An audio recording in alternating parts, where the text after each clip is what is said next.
नाजरीन, मिले डाइजेस्ट में आपका इस्तकबाल है। मैं मुबारक उमरी। कर्नाटक के कोलार से ताल्लुक़ रखने वाले एक बिजनेसमैन केजीएफ बाबू का एक बयान सामने आया है, जिसमें उन्होंने कहा कि मैंने 1740 करोड़ रुपये डिक्लेयर किए हैं।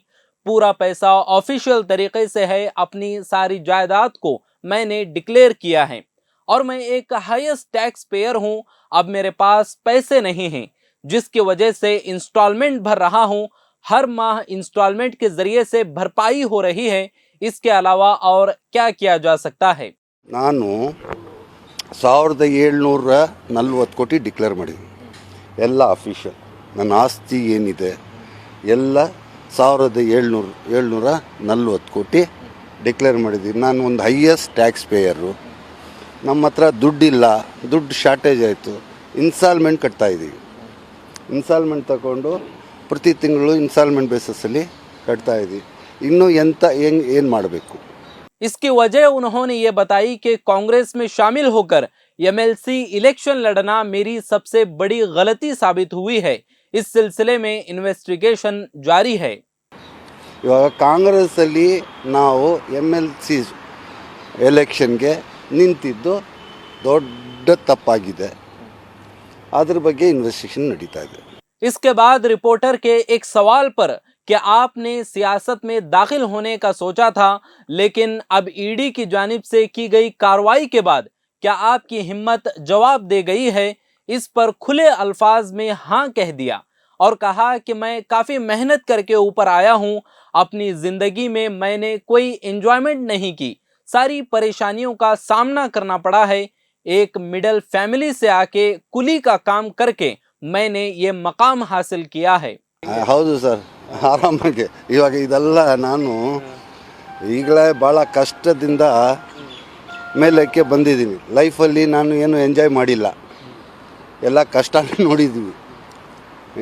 ಒಂದು ಮಿಡಲ್ ಕ್ಲಾಸ್ ಫ್ಯಾಮಿಲಿಯಿಂದ ಬಂದು उन्होंने मजीद कहा कि पॉलिटिक्स में जाकर इस तरह की मुश्किलें आ रही हों तो इस तरह की पॉलिटिक्स मुझे चाहिए ही नहीं। इसका मैंने फैसला कर लिया है और इस परेशानी से मैं निकल जाऊं, यही काफ़ी होगा और यही सच है। मुझे झूठी बातें करके घुमा कर बोलना नहीं आता। सच यही है कि मुझे पॉलिटिक्स भी नहीं चाहिए। इस तरह की मुश्किलात आती हों तो मैं इसका हिस्सा बनने वाला नहीं हूँ। अल्लाह ने मुझे जो दिया है वो काफ़ी है। मेरे छोटे बच्चे हैं, उनको छोड़कर मुझे क्या ये सब चाहिए? ಕೂಲಿ ಕೆಲಸ ಮಾಡಿಕೊಂಡು ಇದು ಮಾಡಿಕೊಂಡು ಇವತ್ತು ಈ ಲೆವೆಲ್ಗೆ ಬೆಳೆದಿದ್ದೀವಿ. आखिर में उन्होंने उनको दी जाने वाली धमकियों के बारे में कहा कि अगर आवाज़ उठाई जाए तो तुम्हें जेल भेज देंगे की धमकी दी जाती है। तो मेरा ये वाज़ेह फैसला है कि मुझे ऐसी ज़िंदगी नहीं चाहिए। ಇದು ರಾಜಕೀಯದಲ್ಲಿ ಹೋಗಿ ಇದೆಲ್ಲ ಪ್ರಾಬ್ಲಮ್ ಬರ್ತಾ ಇದೆ ಅಂದರೆ ಇಂಥದ್ದು ರಾಜಕೀಯ ನನಗೆ ಬೇಕಾಗಿಲ್ಲ ಅಂತ ಹೇಳ್ಬಿಟ್ಟು ಡಿಸೈಡು ಮಾಡ್ಕೊಂಡಿದ್ದೀನಿ. ನನಗೆ ಇದರಿಂದ ಆಚೆ ಬಂದರೆ ಸಾಕು ಅಂತ ಹೇಳಿ ಆಗಿದೆ. ಇದೇ ಸತ್ಯ. ನನಗೆ ಅದು ಸುಳ್ಳು ಹೇಳಿ ನಾನು ಅದು ಹೆಂಗೆ ಟರ್ನ್ ಮಾಡಿ ಮಾತಾಡೋಕ್ಕೆ ನನಗೆ ಬರೋದಿಲ್ಲ. ಇದೇ ಸರ್ ಸತ್ಯ. ನನಗೆ ರಾಜಕೀಯನೂ ಬೇಡ. ಇದು ಇಷ್ಟು ರಿಸ್ಕ್ ತಗೊಂಡು ಇದರಲ್ಲಿ ಇಷ್ಟೆಲ್ಲ ಕಷ್ಟ ಬರುತ್ತೆ ಅಂತ ಗೊತ್ತಿದ್ದಿದ್ರೆ ನಾನು ಈ ರಾಜಕೀಯಕ್ಕೆ ಹೋಗೋವನಲ್ಲ. ನನಗೆ ದೇವ್ರು ಕೊಟ್ಟಂಗೆ ಎಲ್ಲ ಇದೆ. ಚಿಕ್ಕ ಚಿಕ್ಕ ಮಕ್ಕಳಿದ್ದಾರೆ ನನಗೆ, ಅವ್ರಿಗೆಲ್ಲ ಬಿಟ್ಟು ಇದೆಲ್ಲ ನನಗೆ ಬೇಕಾಗಿದೆಯಾ? ये पहला मौका नहीं है जब उन्होंने सियासत से दूर रहने की बात कही हो, बल्कि इससे पहले भी एसटी सोमशेखर के जरिए उन पर लगाए गए एलिगेशन के बाद उन्होंने अपनी फैमिली के साथ प्रेस कॉन्फ्रेंस करके तब भी ये बात दोहराई थी कि वो इस तरह की सियासत का हिस्सा नहीं बनेंगे। एक मुसलमान पैसे वाला शख्स अपने खून पसीने और मेहनत की कमाई से अपने पास वो कुछ पूंजी जमाया है। ಏನು ಮಾತೆತ್ತರೆ ನಿನಗೆ ಜೈಲು ಕಳಿಸ್ತೀವಿ ಅಂತಾರೆ, ನಿನಗೆ ಇದಕ್ಕೆ ಕಳಿಸ್ತೀವಿ ಅಂತಾರೆ. ಇನ್ನು ಇಂಥದ್ದು ಇದು ಬೇಕಾ ಒಂದು? ಅದಕ್ಕೆ ನನಗೆ ಇದೆಲ್ಲ ಸಾಹಸಗಳು ಬೇಡ ಅಂತ ಹೇಳ್ಬಿಟ್ಟು ಡಿಸೈಡ್ ಮಾಡ್ಕೊಂಡಿದ್ದೀವಿ. एक मुसलमान पैसे वाला शख्स अपने खून पसीने और मेहनत की कमाई से अपने पास वो कुछ पूंजी जमाया है और वो एक अच्छा बिजनेसमैन बना, तो ये सियासी जमातें उस शख्स को बहला फुसला कर पॉलिटिक्स में लाकर सीट देने का वादा करके एमएलसी इलेक्शन में लाते हैं।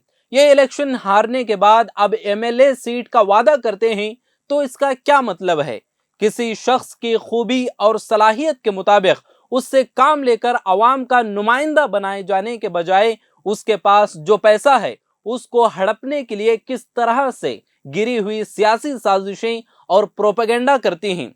एक तो मुसलमान शख्स जो अपनी गरीबी हालत में मेहनत व मशक्कत करके कुली का काम करके फ्लेक्स लगाना, हैंड बिल बांटना और एजेंट बनकर काम करके फिर जब उसके पास थोड़ा बहुत पैसा आ जाता है तो ये अवाम का खून चूसने वाली सियासी जमातें उस आदमी को भी अपने शिकंजे में कसकर उसको कहीं का नहीं छोड़ती।